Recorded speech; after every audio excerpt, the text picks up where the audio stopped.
I wish to thank our speakers, presenters, and moderators who contributed significantly to this conference, teaching us and setting the context for our discussions. Your devotion and contributions will help us advance our deliberations and work to the next level of dialogue and action. Thank you to our workshop rapporteurs for recording the critical points made by all of you in the workshops. My thanks once again to the staff of Stephen Wise Free Synagogue for making this a unique and inspiring conference. Our sincere thanks and appreciation to all of you and those who have had to leave early, because you gave of your time and your personal resources to be here these 2 days, to share your ideas, and we hope that you will continue with us as we move forward to next steps. We also want to thank our exhibitors for being with us and showing us important resources. The CCAR Press, Israel Bonds, J2 Adventures, Jewish Publication Society, Core in Jerusalem, Makor Education Journeys, Rabbis United, Stand With Us, and of course, the World Union for Progressive Judaism. And thank you to our dinner sponsors last night, AIPAC, the American Jewish Committee, Pardes Institute, and again, the rabbis who stand with us. We hope that many of you will continue to be involved in our Re-CHARGING Reform Judaism project. Moving forward, I think personally that it will be important for us to involve many other Reform Jewish professionals and lay leaders throughout North America. And towards that end, we hope that we can arrange similar gatherings in other venues in the coming year, conferences around North America, seminars, presentations at congregations, webinars, so that we can reach our members and our communities, and we need to work together. Now, we do not know how much longer the trauma of October 7th will be with us and Israel. Will we ever be able to overcome the worries we feel for the future of Israel and the challenges we are now facing as Jews here in North America?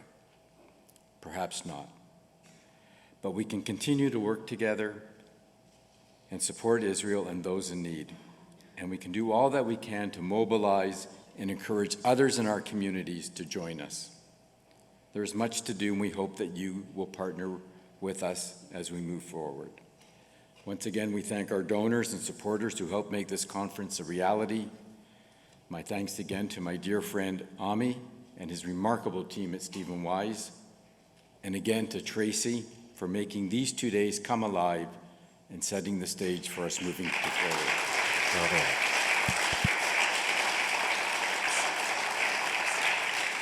You will all soon receive a survey. Tracy will be sending out soon, and it's an important survey. We really need your input and your responses to help us gather the information to move forward, so please send it out.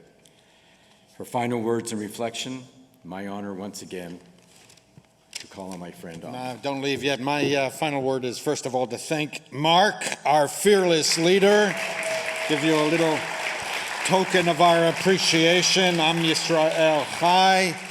I say, you know, the thing about Mark is he's got this, and first of all, he's very, very highly intelligent and knows how to run and organize things. And he is driven by the passion of the love of the Jewish people and of Israel. He does it in an understated Canadian kind of way, but it exists very much. And we couldn't have done this without you, so thank you very much. And one final word, I would go through all the thank yous as well, but we've all thanked each other enormously, you know, and I do want to thank our staff, and of course Rabbi Kaplowitz, Tracy, who has anybody ever actually tried to staff a 2-day conference for several hundred people?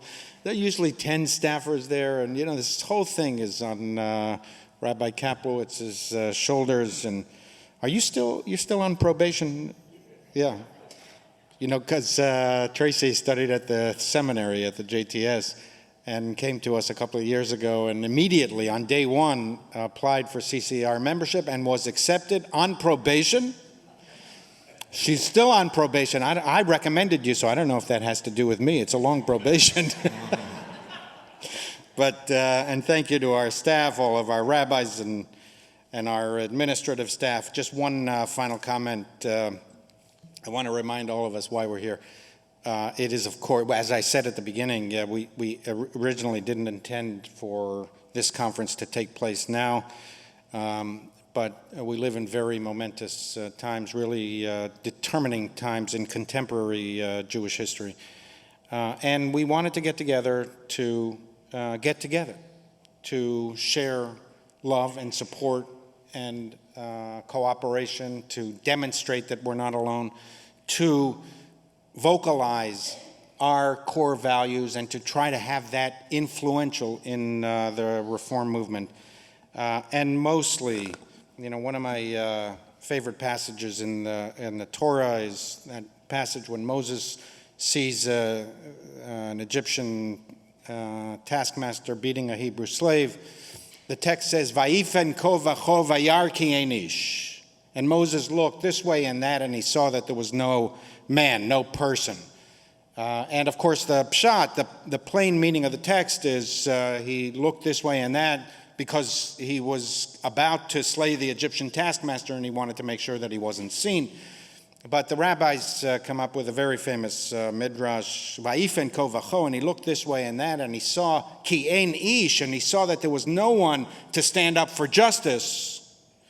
He decided that he would be the one to stand up for justice, and that gives us the background of why Moses was selected by God. And that's really what we're trying to do. We see this sense of urgency. We perhaps perceive that the voice of Zionism and standing up for our people is not strong enough in the United States, and we wanted to get together, all of us, whoever was available, to come and say, in a time when not enough people are standing up, when we see that Ein Ish will come for 2 days to New York, and will reinforce each other, and will stand up for what we believe is right. So thank you again. Alev Atzlach. May we go from strength to strength. Travel safely.